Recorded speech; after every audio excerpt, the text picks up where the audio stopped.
get out there and do it, right? Learn by doing. Again, it's such a hands-on medium. I think you would really have to take a look at what your ultimate aspirations are and where your passions lie before making a decision like that. Should you go to film school? If you're wrestling with that question, you should watch this episode and learn from Mykim Dang and the incredible career she's had, but you should also go back and watch the other episodes that were released this week on Video Production Daily, all about incredible careers that people have created for themselves in the video production industry. Certainly going to film school is one path to get where you want to go, but you need to audit where you're going and accomplish that goal. I'm thrilled to be able to bring Mykim's experience to you right here on another episode of Video Production Daily.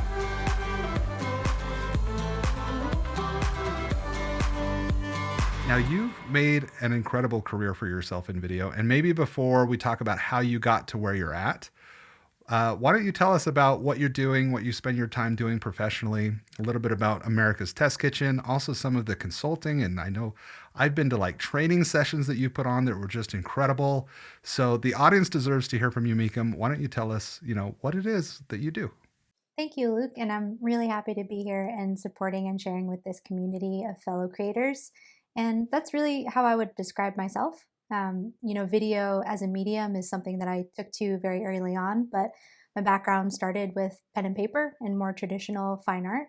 And I never predicted that video would be the most pervasive of all those visual formats. And yeah, I basically split my time between running the video team at America's Test Kitchen.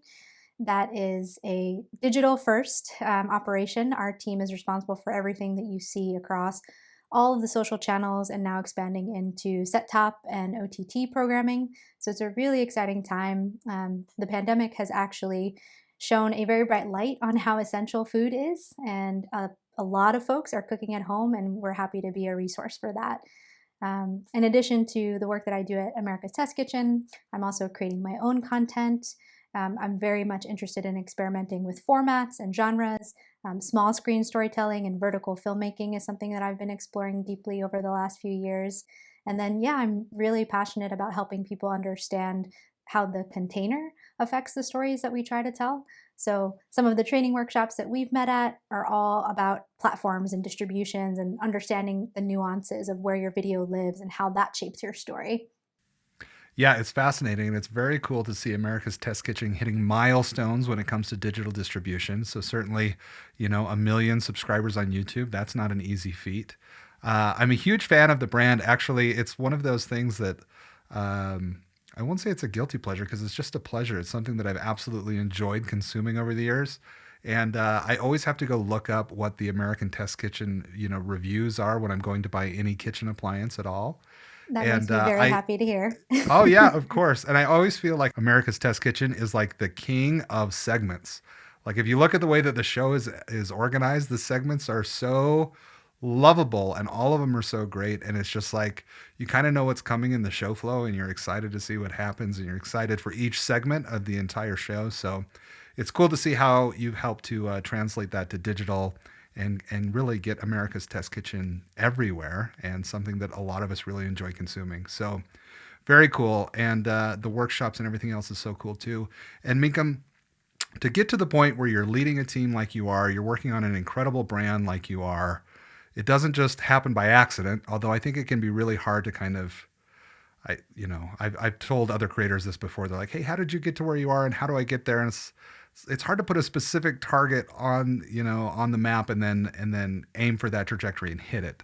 But it is incredible if you're willing to pivot and try new things, how you can end up in a really great place. And it's obvious to me, Mykim, that that's what you've done. So why don't we reverse engineer your career a little bit? What were some key milestones and important decisions that you had to make to end up where you're at today? Yeah, it's a great question, and I could not agree more that I think people in this field take a very unconventional path most of the time. I will say that art and fine art were sort of my first love, and I grew up in as a second gen Vietnamese American, so a bit more of a traditional household. And pursuing art wasn't something that was on the roadmap. So I chose film and video because there was an actual industry around it.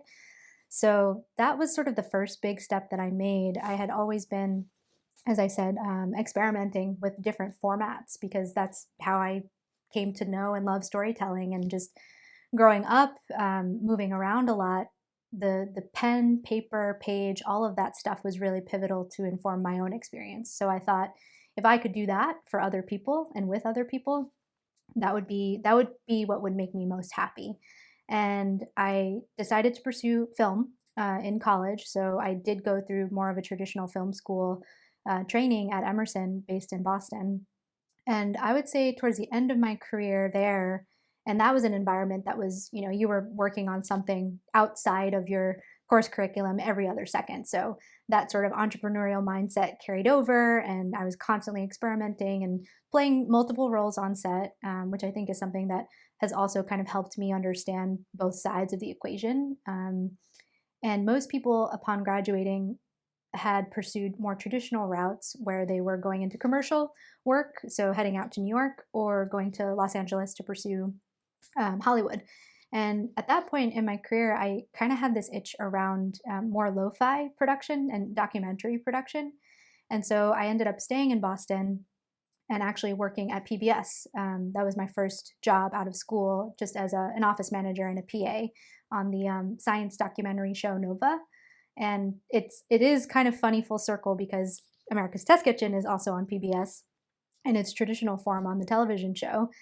And I very quickly learned after being at PBS that I was too entrepreneurial to kind of do the same thing. There was a ladder there, I think at the time, that existed that said, you might have to work in a certain way before you could do the next thing. So it was much more linear and plotted out at that point. And then platforms like YouTube and Vimeo were very nascent and new. And for me, as a creator and an artist first, I I was just blown away by what that could represent for people who just wanted to make and share stories. So I completely pivoted. I left PBS and I joined a small digital agency, and that's where I really learned the ropes of video production, which was, very different from being trained in film production in a lot of ways at the time. So I would say that would be the first key milestone for me, and then video as a medium continued to be really pervasive. And then I trained myself more on the understandings of the platform and the products, and I was working with a lot of startups and individual creators to not only create their video content but also distribute it. So all while I was making stuff for people, I was doing it for myself, kind of reverse engineering these platforms and learning as much about them as I possibly could.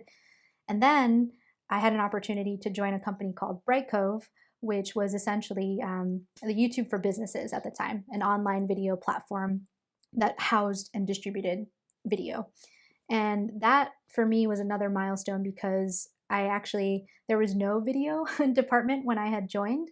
And I actually started on the product side as a scrum master, which is essentially, I know you have a technical background, but it's like a producer in a lot of ways. It's a project manager for technical products and features and software. And so I had this very, again, unique way into that space because I got to learn all about what it took to actually get this content out there. And from there, I actually built out the video production team, worked a lot on live video and the live product, and was kind of having the time of my life. It was a really great environment, being in the sort of heyday of a startup. Everybody that I met, I continued to work with after we all left the startup. And basically, my career took on this pattern of doing what I did at Bright Cove for other startups, small businesses, creators, and entrepreneurs. And then in 2014, I actually decided to go full time and opened up my own production studio and got to travel. And it was also a really incredible time. And the demand for all of this different type of storytelling was really high. And I was in this really wonderful place and then kind of had the same itch where I realized some other change in the industry is likely coming along. And it was at that point, 2 years out of running my own studio, a colleague from Bright Cove actually informed me about a new team at Facebook called the Video Lab, which sat within Creative Shop, which is sort of like their internal creative agency who helped people understand how to make content on Facebook and Instagram. And that, I would say, was my PhD in video production. Everything that I did at the within the Video Lab set me up for how I think about content now. And I couldn't say no to the opportunity to work on such a platform with such resources and scale. And for me, everything that I did there is now the way that I think about content is inextricably linked to where it ultimately ends up being. And then staying, up to date on not just experimenting and hacking the platform, but also my cameras and the way I even think about story arcs. All of that came from my time there, and then that led me to America's Test Kitchen when I had decided that I wanted to come back to Boston because I had ended up leaving Boston, which is, my home of homes, and decided to come back. And I met someone at ATK, an incredible woman named Mary, who was the executive producer at the time, and I helped bring the all of the content into the digital realm. So that was 3 years ago now, and I've never been more excited about the way the content can get out there and how it impacts everybody. Meekum, that's an incredible trajectory that you've been on. It's very cool to see how you've progressed from job to job. I have a couple of questions in there that I think sometimes it's really difficult to go from nothing to something. And you did that with Nova, right? Where you were in film school, and it's cool to see that you've got these deep Boston roots, and it's kind of been a place where you've been able to find connections and find work. And that first job, how did you get it, Beacon? Is this something that you applied for? I remember the first job I had in TV, I applied for. I remember sitting down with the channel manager and talking about my very short list of qualifications and getting that job and being so excited. But and it's weird that I wrote out a resume and I submitted it and went in and had an interview. But how did you get that first job coming out of film school? Very similar story to you, Luke. It was actually right before the recession of 2008. So I was on the hunt. I had been sending resumes everywhere, interviewing everywhere within the Boston area. And then I got a call back and went through the same exact process. And I do think having the privilege and the background of a film school education and Emerson on my resume definitely helped propel me in that sense. And I'm really grateful for that opportunity. But I would say a lot of rejection and a lot of cold calling and outreach. And when you're first starting out, I think I don't know if I agree with the concept of having tough skin. I also think it's very different now. We might get to this question of, would you go to film school today? I think my answer might be different. But I do think persistence and putting yourself out there and understanding that it's as much of it's not always about you, I guess, if that makes sense. There are so many other factors that go into whether an opportunity will land, that consistency and persistence is actually the thing that might help be the through line in a career in a place like film and video. Let's talk about that. Let's talk about film school for just a second before we move on, because it is a question that comes up a lot. I know my experience with higher ed it was more about the connections than the education, because so much of what we do comes from on the job learning and training. But it would be interesting, Meekum, you alluded to it, so it'd be great to get your perspective. My honest answer is that I don't know if it holds the same value today.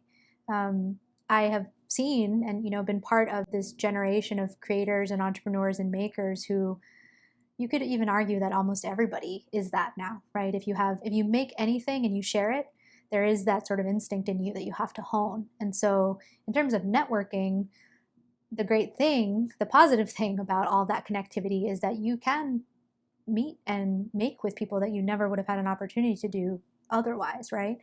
But in school, the thing that I think is most valuable and something that we might all be reflecting on through this time is how hands-on this medium is.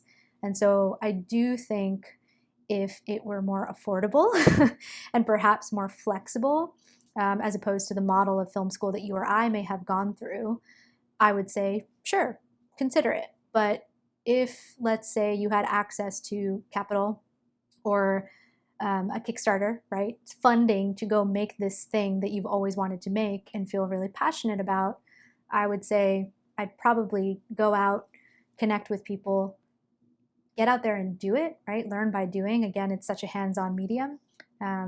So it really depends on the type of stories that you want to tell. So for me personally, it did set me up in terms of that baseline education. And also, I made both a network connections and lifelong friendships by attending Emerson that, are with me to this day, rather. So I don't I don't knock the value of it at all. I wouldn't be where I am without it. But in today's current environment, I think you would really have to take a look at what your ultimate aspirations are and where your passions lie before making a decision like that.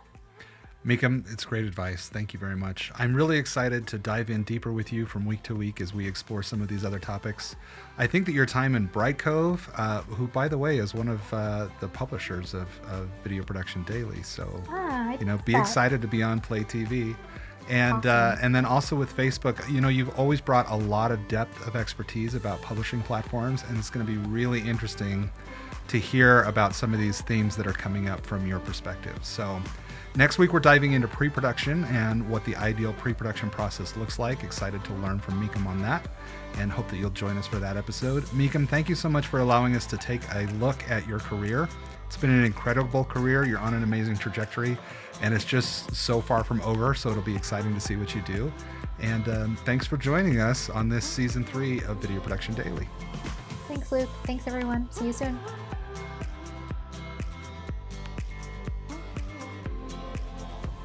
Filmmakers and video creators. As you know, production budgets are wildly inconsistent. Sometimes they rise, sometimes they fall, but your ability to bring creativity to a project is always in demand.